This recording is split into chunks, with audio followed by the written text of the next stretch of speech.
L'Esprit de Dieu nous a déjà introduits dans la méditation de ce matin par la lecture des béatitudes. Alors, béatitudes qui ont trait en fait au royaume de Dieu. Et c'est dans la pensée du Seigneur, la plupart du temps, c'est d'introduire, d'annoncer le royaume de Dieu. Dans ses miracles, mais aussi dans ses paraboles. Et si vous vous souvenez, nous avons vu ensemble, nous avons médité ensemble avec l'aide du Seigneur, la parabole du semeur, la parabole du filet, la parabole du grand festin. Aujourd'hui, avec l'aide du Seigneur, ce sera une autre parabole. Parabole veut dire comparaison. Souvenez-vous aussi de cette invitation du Seigneur, cette exhortation, cherchez premièrement le royaume de Dieu et sa justice. C'est ce que nous devons chercher dans notre vie, c'est la priorité que nous devons avoir. Chercher le royaume de Dieu et sa justice, et toutes choses vous seront données en plus. Notre Père qui es aux cieux, que ton règne vienne, et que ta volonté soit faite sur la terre comme au ciel. Ô combien nous aspirons que cela devienne une réalité. Et avant de lire cette parabole, j'aimerais dire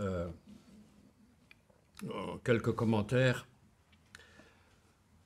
L'humanité a toujours cherché, du moins la plupart des hommes, le bonheur et la paix.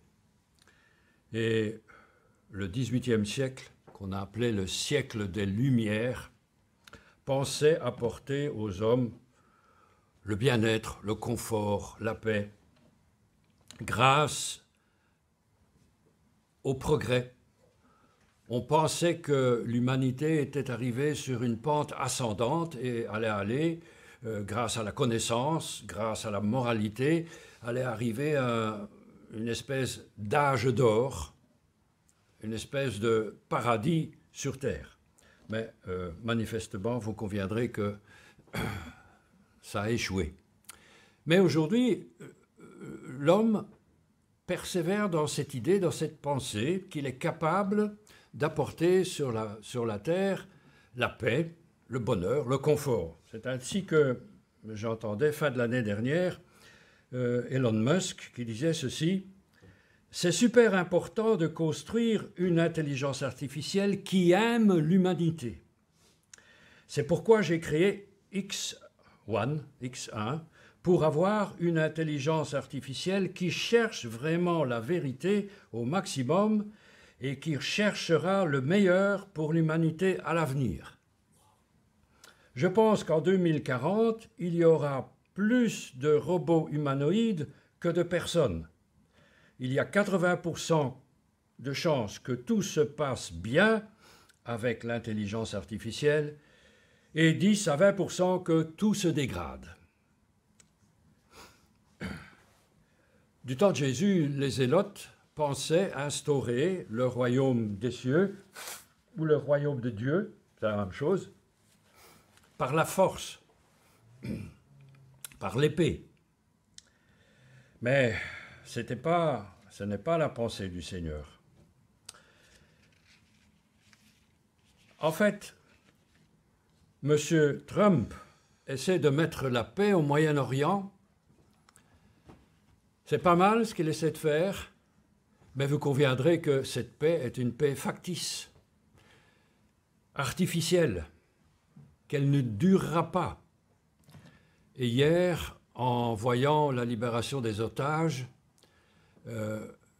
otages qui défilaient sur une espèce d'estrade, une mise en scène de la part du Hamas. Mais derrière, il y avait un écriteau, je ne sais pas si vous l'avez remarqué, en anglais. War is next day.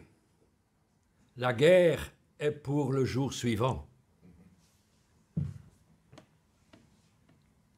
L'idéologie du Hamas, du Hezbollah demeure. M. Trump a beau essayer de mettre la paix au Moyen-Orient, ce sera une paix qui ne durera pas.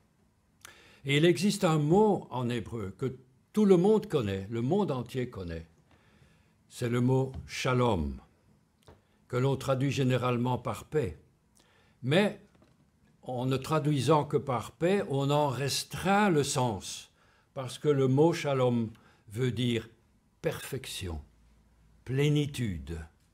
Et alors, on réalise que les paroles du Seigneur sont vraies quand il dit « Je vous donne ma paix ». Je ne vous donne pas la paix comme le monde la donne, mais je vous donne la paix, la mienne.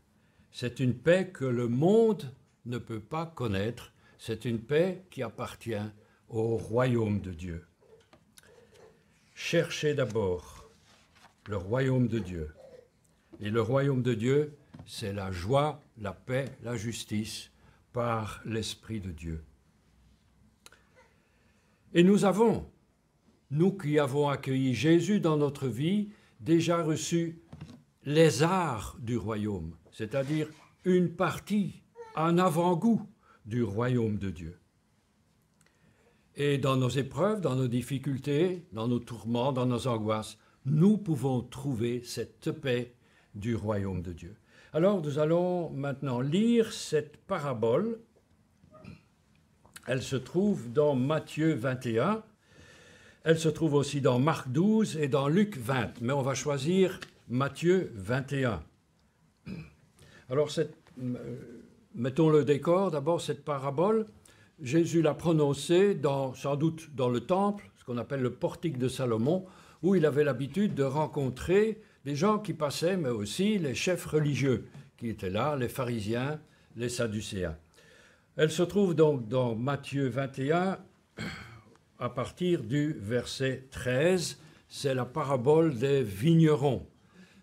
Peut-être que vous avez comme titre dans votre Bible, parabole des vignerons, des méchants vignerons ou des vignerons homicides.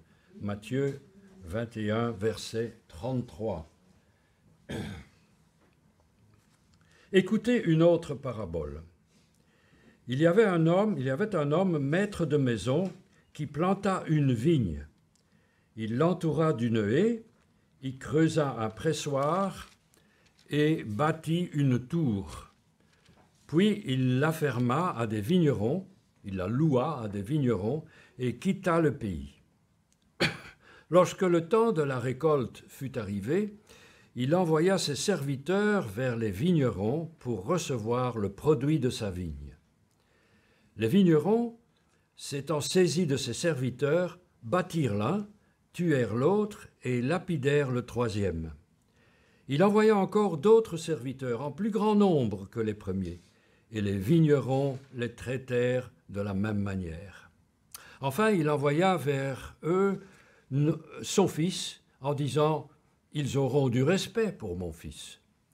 Mais quand les vignerons virent le fils, ils dirent entre eux « Voici l'héritier, venez, tuons-le, et emparons-nous de son héritage. » Et ils se saisirent de lui, le jetèrent hors de la vigne et le tuèrent. Maintenant, lorsque le maître de la vigne viendra, que fera-t-il à ces vignerons? Et ils lui répondirent, il fera périr misérablement ces misérables, et il affermera la vigne à d'autres vignerons, qui lui en donneront le produit au temps de la récolte. Et Jésus leur dit, n'avez-vous jamais lu dans les Écritures? La pierre qu'ont rejetée ceux qui bâtissaient est devenue la principale de l'angle. C'est du Seigneur que cela est venu, et c'est un prodige à nos yeux. C'est pourquoi je vous le dis, le royaume de Dieu vous sera enlevé et sera donné à une nation qui en rendra les fruits. Celui qui tombera sur cette pierre s'y brisera, et celui sur qui elle tombera sera écrasé. Nous avons ici différents éléments, différents personnages, un maître de maison, le fils du maître de maison, les serviteurs, des vignerons et une vigne. Alors, oserais-je vous poser une question? Je ne ferai pas de commentaires sur votre réponse, J'ai dit qu'une parabole, c'est une comparaison. Alors, Jésus fait une comparaison. Qui est le maître de maison? Que représente ce maître de maison? Pas tous à la fois. Dieu, voilà, merci. Le fils du maître de maison. Jésus. Le serviteur. Je ne sais pas si vous avez une idée. C'est nous? Merci. Qu'y a-t-il encore? Les serviteurs, les vignerons. Israël. Merci. La vigne.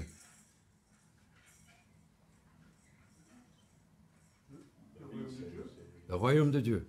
Merci. Alors on va mettre ça au clair. On va mettre ça au clair. Bon, on va planter le décor d'abord, comme ça se passait au temps de Jésus. Donc voilà, un homme qui plante une vigne. Alors, il ne faut pas s'imaginer la vigne du temps de Jésus comme on voit dans nos pays occidentaux, en France, en Italie, même chez nous. C'est une parcelle de vigne et chaque cep de vigne est marié à un arbre fruitier. Et cette parcelle de vigne, le maître de la maison va l'entourer d'une haie ou bien d'un muret de pierres sèches. Il va construire une tour. Et dans cette tour, c'est le chef des vignerons qui va prendre place afin de surveiller la vigne, voir si au moment de la récolte, des vendanges, il ne vient pas des voleurs pour chipper le raisin, ou surveiller s'il n'entre pas des prédateurs dans la vigne. Par exemple, dans le Cantique des Cantiques, au chapitre 2, il est question des petits renards qui viennent s'introduire dans la vigne et chercher les fruits. Vous connaissez bien la parole de Dieu, la vigne, le vin, le vignoble, les vignerons, ça se rencontre très souvent dans la parole de Dieu. En fait, le travail de la vigne, c'était déterminer le rythme de la vie locale en Judée. Il y avait beaucoup de vignes et en Israël, depuis les années 1950, ils ont replanté beaucoup de vignes et il y a, ceci dit en passant, d'excellents vins en Israël. Et il nous est dit dans la parabole que ce maître de la vigne avait fait creuser un pressoir, c'est-à-dire que ce pressoir était creusé dans la roche. On a pu voir ça à Nazareth. Il y a un beau musée là qui retrace la vie locale du temps de Jésus et on voit un pressoir creusé dans la roche avec un petit canal par lequel le jus de raisin s'écoulait dans une espèce de cuve, elle aussi creusée dans la roche. Et dans la partie du haut, on posait le raisin et c'était le foulage des raisins, foulé au pied. C'est un travail pénible, harassant, fatigant. C'est pourquoi il y avait la plupart du temps des chanteurs qui, par le rythme des psaumes, indiquaient une espèce de cadence pour le foulage du raisin. Voilà un petit peu planter le décor. Et je dirais aussi qu'il y a dans la parole de Dieu plus de 440 passages qui mettent en scène le vigneron, la vigne et le vin. Alors la vigne, que représente-t-elle? Je ne sais pas, j'ai eu une réponse, mais je ne m'en souviens plus. Ça n'a pas d'importance, vous allez voir ce qu'elle signifie. Eh bien, pour cela, nous allons lire le chapitre 5 du prophète Ésaïe. C'est une parabole semblable à celle que Jésus a prononcée dans le temple. Ésaïe 5. Et vous allez avoir une réponse. Et pour ça, on va lire les 7 premiers versets, parce que c'est intéressant de lire le contenu. « Je chanterai à mon bien-aimé le cantique de mon bien-aimé sur sa vigne. Mon bien-aimé avait une vigne sur un coteau fertile. Il en remua le sol, ôta les pierres et y mit un plant délicieux. Il bâtit une tour au milieu d'elle, et il y creusa aussi une cuve. Puis il espéra qu'elle produirait de bons raisins, mais elle en a produit de mauvais. Maintenant donc, habitants de Jérusalem et hommes de Juda, soyez juges entre moi et ma vigne. Qu'y avait-il encore à faire à ma vigne que je n'ai pas fait pour elle? Pourquoi, quand j'ai espéré qu'elle produirait de bons raisins, en a-t-elle produit de mauvais? Je vous dirai maintenant ce que je vais faire à ma vigne. J'en arracherai la haie pour qu'elle soit broutée. J'en abattrai la clôture pour qu'elle soit foulée aux pieds. Je la réduirai en friche, elle ne sera plus taillée ni cultivée. Les ronces et les épines y croîtront, et je donnerai mes ordres aux nuées afin qu'elles ne laissent plus tomber la pluie sur elles. La vigne de l'Éternel des armées, c'est la maison d'Israël. Voilà la réponse. Et les hommes de Juda, c'est le plan qu'ils chérissaient. Il avait espéré de la droiture, et voici du sang versé. Il avait espéré de la justice, et voici des cris de détresse. La vigne, c'est le peuple d'Israël. Et le maître de la vigne, c'est Dieu. Et Dieu a confié la vigne à des vignerons, c'est-à-dire à des chefs religieux, à des grands prêtres, à des sadducéens, à des pharisiens. Et Dieu, le maître de la vigne, va demander des comptes aux vignerons. Dieu va demander des comptes aux chefs religieux, aux pharisiens. Et c'est le drame d'Israël, c'est que Israël a de mauvais vignerons. Le drame d'Israël, c'est que Israël a de mauvais bergers. Dans le prophète Jérémie, il est dit ceci, Dieu parle à Israël et leur dit « Je vous donnerai alors des bergers selon mon cœur ». C'est-à-dire qu'Israël, au temps de Jésus, n'a pas de bergers selon le cœur de Dieu. Dans Ézéchiel 34, verset 23, l'Éternel dit à Israël « J'établirai sur vous un seul berger. J'établirai sur vous un seul berger. » Mais le peuple d'Israël, au temps de Jésus, n'a pas de berger selon le cœur de Dieu. Les grands prêtres sont des personnes corrompues qui entraînent le peuple sur des voies d'égarement. Et on voit ça aussi dans Ésaïe 5. Comme des bergers qui entraînent les troupeaux dans des chemins dangereux. Et là, il y a une leçon à tirer pour nous. Combien il est important dans nos églises d'avoir des bergers selon le cœur de Dieu, des pasteurs, des anciens selon le cœur de Dieu. Pas des anciens, des bergers comme l'église de Corinthe, où régnait l'immoralité, où régnait la dispute, où régnaient les querelles, où régnait l'inconduite. Et les pasteurs, les bergers de cette église n'ont rien fait. Ils ont laissé faire. Et l'apôtre Paul leur fait des reproches. Des bergers selon le cœur de Dieu, c'est-à-dire qui veillent sur le troupeau, qui le conduisent dans le droit chemin, qui sont fidèles à l'Évangile, qui sont droits, qui sont sages, qui ont du discernement.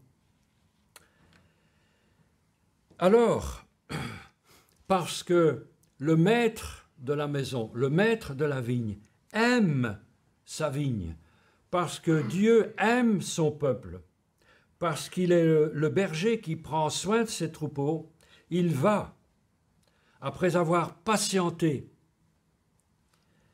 avec amour, il va remplacer ses chefs religieux. Il nous a dit dans Matthieu 21, je crois que c'est le verset 43, « Je vous le dis, le royaume de Dieu vous sera enlevé et sera donné à une nation qui en prendra les fruits. » Le royaume de Dieu leur sera enlevé, et ça c'est le thème de cette parabole. Bon, on a vu le Dieu, le maître de la maison, on a vu les... attendez que je ne me trompe pas, la vigne,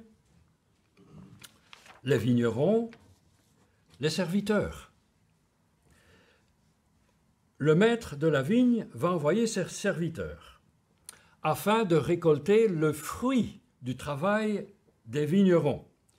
Il en envoie quelques-uns et on sait ce qu'il leur arrive. Ils sont mal accueillis, ils sont battus, ils sont tués. Il en envoie d'autres et c'est le même sort. Et on voit que finalement il envoie le Fils. Quelle est l'attitude de ces vignerons, de ces méchants vignerons? En fait, ils veulent garder la récolte pour eux-mêmes. Pourtant, ils sont payés pour ça. Ils reçoivent un salaire annuel. Mais le fruit de la récolte, ils doivent le rendre au maître de la vigne. Et en fait, on voit qu'ils rejettent l'autorité du propriétaire de la vigne. On voit que ces chefs religieux rejettent l'autorité de Jésus. Dieu avait d'abord envoyé ses serviteurs, c'est-à-dire ses prophètes. Qu'est-ce qu'il en est advenu? Le peuple n'a pas voulu les écouter. Et même Jérémie, on l'a mis dans une citerne où il devait normalement mourir. Ils ont tué les prophètes. Et ce qui est étonnant, je ne sais pas si vous l'avez remarqué, c'est que le propriétaire de la vigne, il ne réclame pas justice, que justice soit faite parce que ses serviteurs ont été tués, battus et tués. Il en envoie d'autres, et c'est le même sort. Et il ne réclame toujours pas justice. Et finalement, on pourrait se dire, mais ce maître de la maison, il est naïf, il envoie son fils. Est-ce que vous auriez fait la même chose? Jamais, vous n'aurez envoyé son fils, sachant que les serviteurs qu'il avait envoyés avaient été tués. C'est de la naïveté. Et il espère que ces vignerons auront du respect parce que c'est son fils. Mais c'est le contraire qui se passe. Leur attitude continue à être criminelle et ils tirent le fils de la vigne et le tuent. Aucun respect. Mais dans ce geste de la part de Dieu, du maître de la vigne qui ne juge pas ses vignerons, on découvre la patience de Dieu. La patience de Dieu envers son peuple d'Israël, envers ses vignerons, envers ses chefs religieux.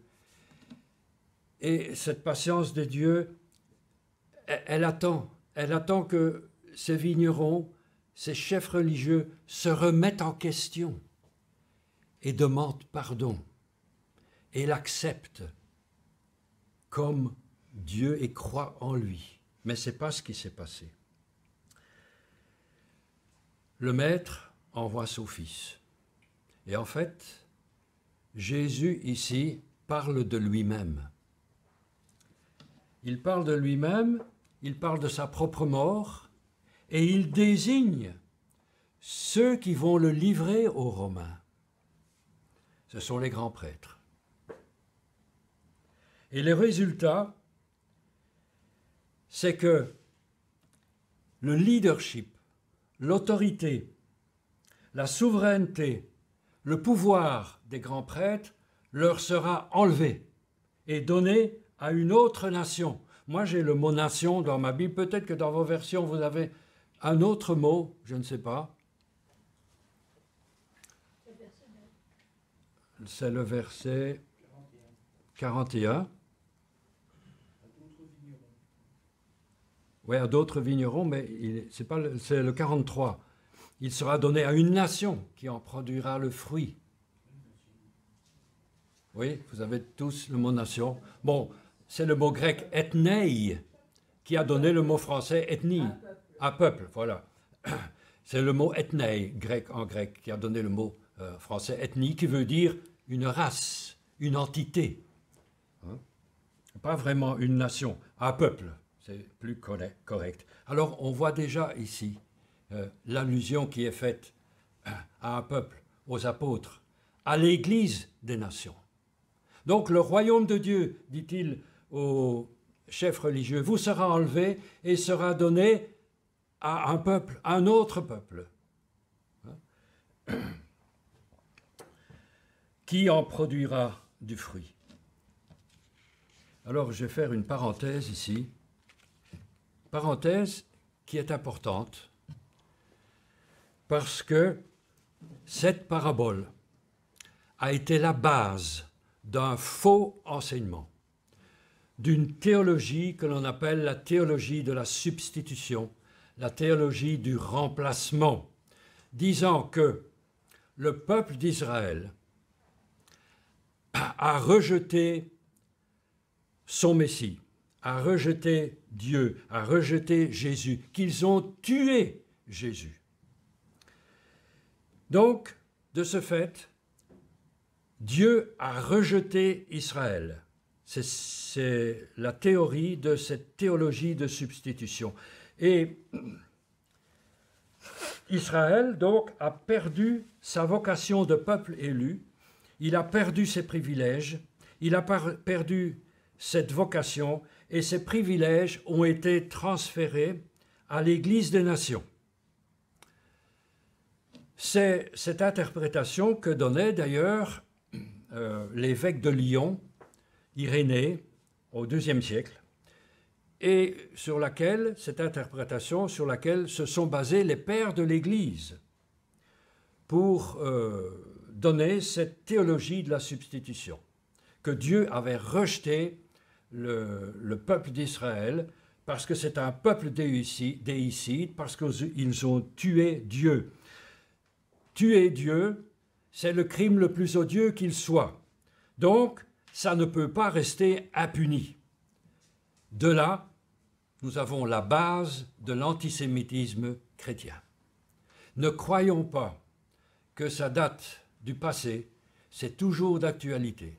L'antisémitisme chrétien est toujours d'actualité dans certaines églises. Il ne faut pas parler d'Israël. Dieu a rejeté son peuple. Mais cette théorie, cette théologie, elle se brise sur les versets suivants, que je n'ai pas lus à dessein d'ailleurs, dans le chapitre 21, les versets 45 et 46, c'est clair. Après avoir entendu ces paraboles, les principaux sacrificateurs et les pharisiens comprirent que c'était d'eux que Jésus parlait. Pas du peuple d'Israël, mais des chefs religieux. Ce sont eux qui allaient être dépouillés de leur autorité, de leur leadership. Et ils cherchaient à se saisir de lui, de Jésus, mais ils craignaient la foule parce qu'elle tenait Jésus pour un prophète. Si les chefs religieux s'étaient saisis à ce moment-là de Jésus, la foule se serait révoltée parce que pour eux, Jésus était un prophète. Et soyons clairs, dans Romains 9, Paul le dit, « Dieu a-t-il rejeté son peuple ? Certes non. » C'est vrai qu'une partie a été retranchée. Des sarments du cep de vigne ont été retranchés. Et nous, Église des Nations, nous avons été greffés à la place. Mais l'apôtre continue, il dit, mais qu'est-ce que ce sera lorsque ce qui a été retranché sera regreffé à nouveau?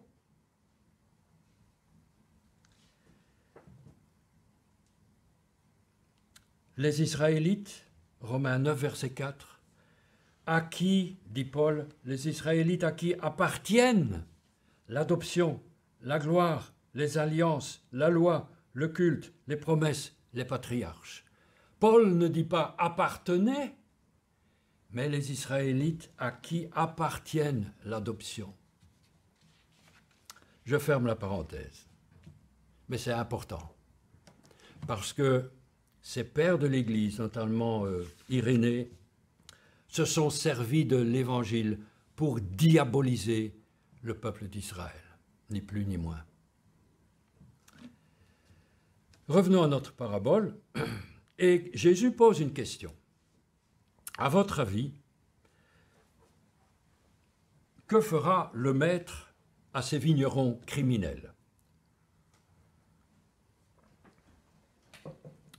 Et on lui répond, comme nous aurions répondu aussi, il les fera périr misérablement. Il louera la vigne à d'autres vignerons qui lui en remettront le produit en temps voulu. Et on constate qu'arrivés là, à ce stade, les chefs religieux n'ont pas encore compris que Jésus parlait d'eux. Peut-être s'imaginent-ils que, le royaume, la puissance, le pouvoir va être retiré aux Romains, va être retiré aux Hérodiens et donné à des Judéens. Et pourquoi pas nous? Pourquoi pas? Non, ce n'est pas la pensée de Dieu. C'est clair, la culpabilité revient aux chefs religieux d'Israël. Cependant, il y aura bien un changement. Il aura bien lieu. Et ça concerne les chefs religieux. Jésus va citer un extrait du psaume 118 concernant la pierre angulaire qu'ont rejeté ceux qui bâtissaient. En fait, ces chefs religieux, dit Jésus, ce sont des mauvais bâtisseurs. N'oublions pas qu'il est dans le temple, donc des pierres, il y en a. Ce sont des mauvais bâtisseurs et cette pierre angulaire, ils n'en veulent pas. Ils ne savent pas reconnaître la valeur d'une pierre qui, pour eux, n'a pas la forme voulue. Ce n'est pas cette pierre-là qu'ils veulent. Ils veulent une pierre qui leur convienne. Qui leur convient. Cette pierre que Jésus offre n'a pas la forme voulue. Et pourtant, cette pierre elle est essentielle au bâtiment. La pierre rejetée, qui est la pierre angulaire, mais comme nous allons le voir, qui est aussi une pierre d'achoppement. Jésus-Christ, Fils de Dieu, rejeté, mais institué juge à la fin des temps. Il est rejeté, mais il est institué juge à la fin des temps.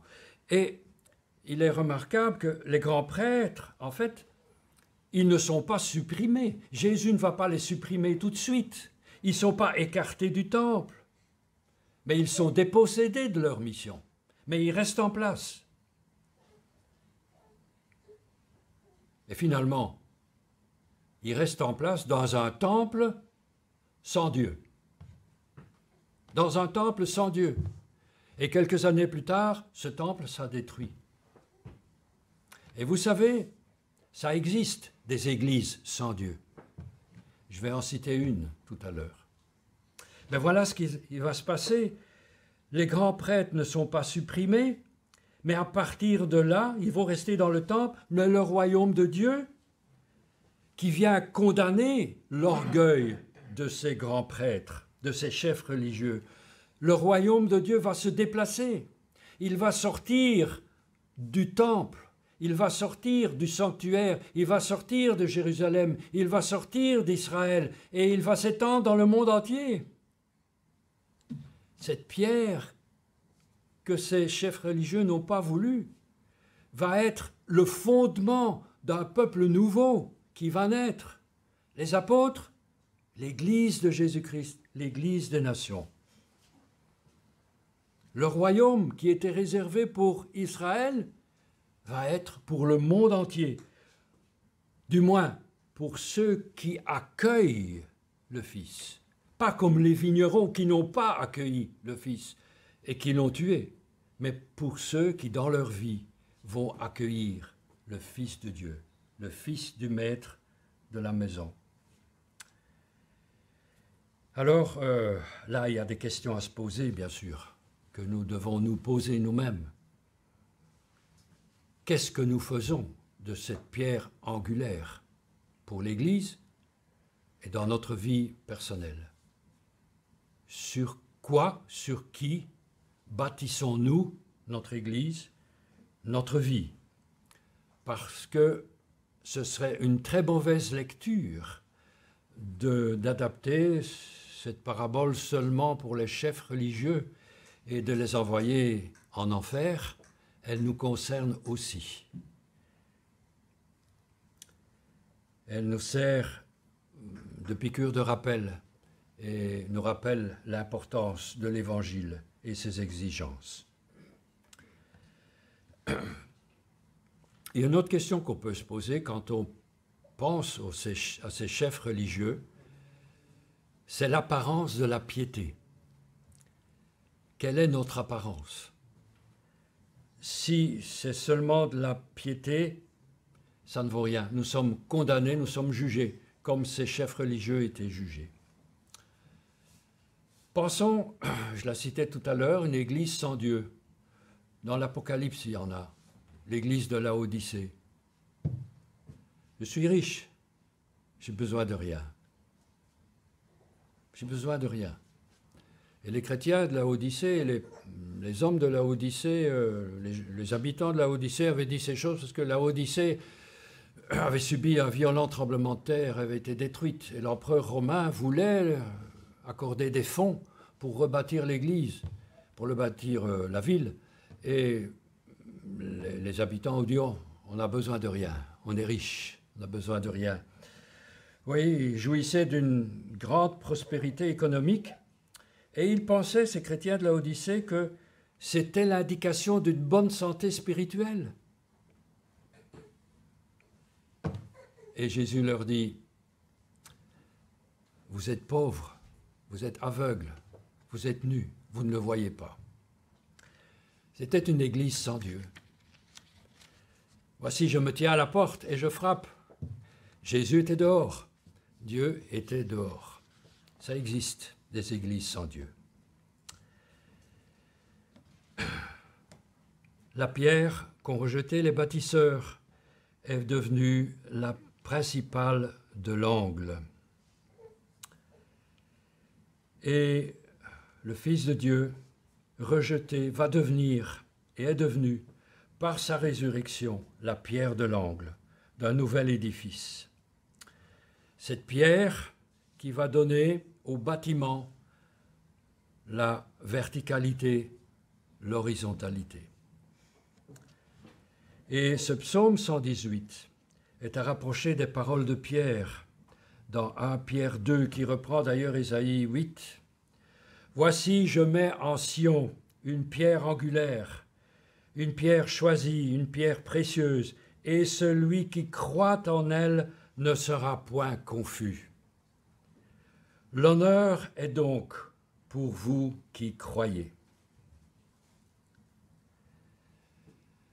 Les vignerons, les méchants vignerons, ont voulu s'acquérir, comme ça qu'on dit, l'héritage en tuant le Fils.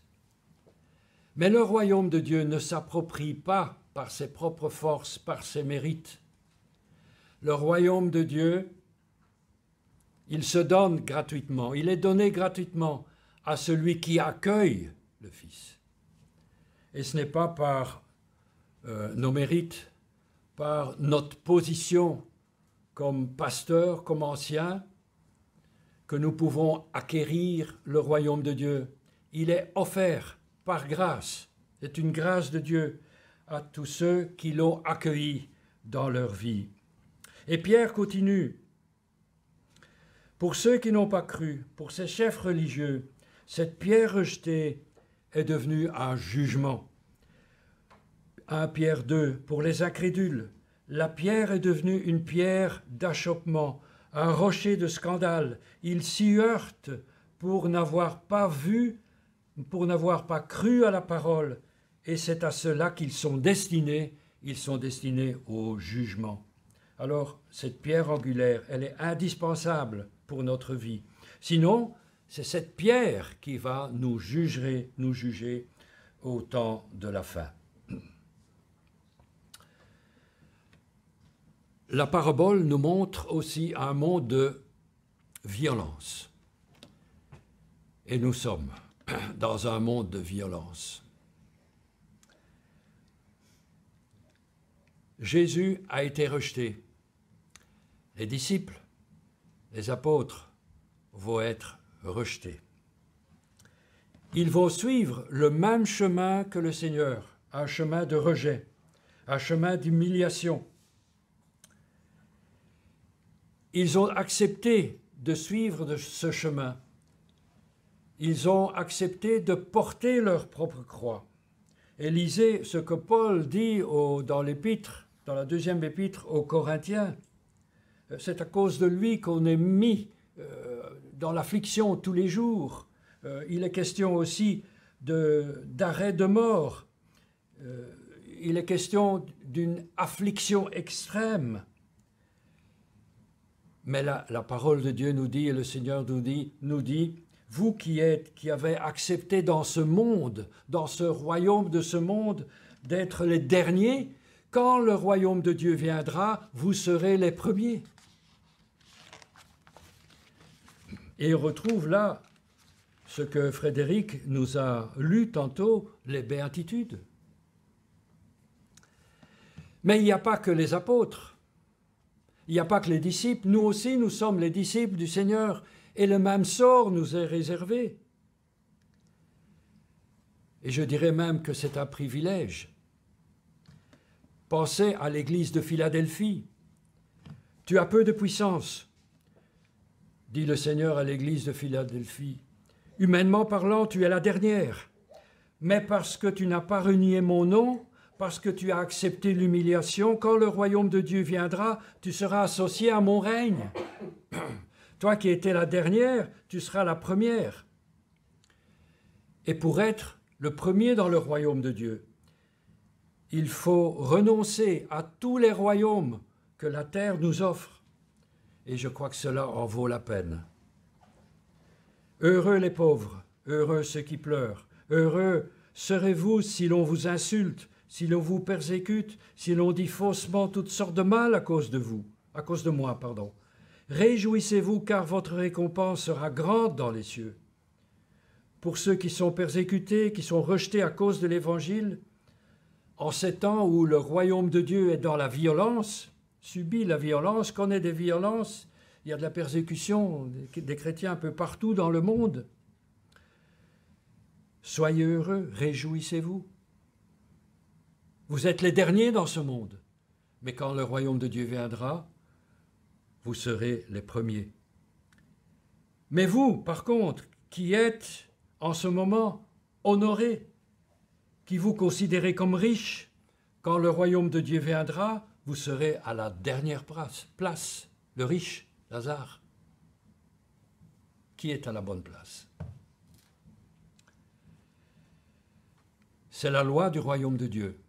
C'est Jésus qui le dit. Les premiers seront les derniers. Les derniers seront les premiers. Je termine. Oui, bien sûr, il y a beaucoup de leçons à tirer de cette parabole des vignerons. Chacun de nous dans l'Église, nous sommes des sarments et nous devons porter du fruit pour le maître de la maison. Quels fruits? Ils sont décrits dans Galates 5, je ne vais pas le relire, vous les connaissez. Les fruits de l'esprit, l'amour, la joie, la paix, la patience, etc. Pas les fruits d'Ésaïe 5, que nous trouvons dans Ésaïe 5 tout à l'heure, que Dieu adressait à Israël. Cette vigne-là, elle ne produit pas de fruits. Des raisins amers. Qu'est-ce que je vais faire? Je vais l'ôter. Je vais l'enlever. Et nous sommes aussi chacun de nous des vignerons. Et vous savez, le travail dans la vigne, il est exigeant. Il y a beaucoup de choses à faire. Entretien des sols, taille de la vigne, protection contre les maladies, les ravageurs, les traitements divers, les vendanges, etc. Il y a du travail dans la vigne du Seigneur. Et nous avons chacun de nous reçu un don, une spécialisation de la part du Seigneur. Éphésiens 4. Le Seigneur a donné les uns comme apôtres, les autres comme prophètes, les autres comme évangélistes, les autres comme pasteurs, bergers et docteurs, enseignants, pour le perfectionnement des saints, en vue de l'œuvre du ministère et de l'édification du corps de Christ. Il y a du travail. Il y a, chacun de nous, nous avons une tâche à accomplir. Il y a des offres d'embauche dans le vignoble du Seigneur. Et ce qui est de merveilleux, c'est que le maître de la vigne rétribue chacun de nous de la même façon. Que l'on soit entré dans la vigne tôt ou tard, il rétribue de la même façon. Le royaume de Dieu nous est offert. Alors, continuons à travailler dans la vigne du Seigneur avant que le Fils du divin maître de la maison ne revienne pour prendre le fruit. Seigneur, nous te bénissons pour ta parole parce que c'est une richesse. Merci pour cette parabole qui nous invite, qui nous exhorte à être vigilants, à travailler dans ta vigne. Merci pour la force que tu daignes nous donner et ce don que tu nous as donné, nous voulons encore le mettre à ton service afin que nous puissions porter du fruit pour ton nom et ta gloire. Garde-nous de l'orgueil. Garde-nous de l'orgueil, mais revêt-nous de ton humilité, de ta grâce, de ton amour. Amen.